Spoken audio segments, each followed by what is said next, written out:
ഇത് പറയുമ്പോഴും ഒരു കാര്യം നമ്മൾ വ്യക്തമായി തന്നെ പറയണം. 2015 വരെ നിലവിലുണ്ടായിരുന്ന ഒരു വ്യവസ്ഥ എന്തായിരുന്നു? 2016 വരെ ആദ്യം 500 രൂപയായിരുന്നു, പിന്നീട് 2015 അത് 600 രൂപയാക്കി മാറ്റുന്നു, 1000 രൂപയാക്കി മാറ്റുന്നു. പിണറായി സർക്കാർ വരുന്ന സമയത്ത് 1000 രൂപയായിരുന്നു ഒരു ആശാ വർക്കർക്ക് ഓണറേറിയമായി ലഭിച്ചിരുന്നതെങ്കിൽ സംസ്ഥാന സർക്കാരും ഘട്ടം ഘട്ടമായി അത് വർദ്ധിപ്പിച്ചതിനെ തുടർന്ന് ഇപ്പോൾ 7000 രൂപ സംസ്ഥാന സർക്കാർ ഓണറേറിയം പ്രഖ്യാപിച്ചിരിക്കുകയാണ്. അത് ഒറ്റയടിക്ക് കൂട്ടിയത് 2023 സമരത്തിലാണ് എന്ന് തോന്നുന്നു. അതിനുശേഷമാണ് 5000-ഓളം രൂപ കൂട്ടുന്നത്. അങ്ങനെ 7000 രൂപ ഓണറേറിയമായിട്ട് കൊടുക്കുന്നു.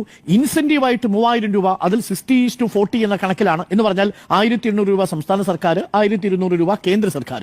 ഇത് കൂടാതെ കേന്ദ്ര സർക്കാരിന്റെ ഓണറേറിയം എന്ന നിലയിൽ കിട്ടുന്ന 2000 രൂപ, ഇതെല്ലാം കൂടി കിട്ടി. കൂടാതെ ടെലിഫോണിന് വേണ്ടി കിട്ടുന്ന 200 രൂപ മാസം കിട്ടുന്നത്, അതേപോലെ മറ്റ് ഇൻസെന്റീവുകൾ ചേർത്ത് കിട്ടുന്ന 3000 രൂപ, ഇതെല്ലാം കൂടി ചേർത്താൽ മാത്രം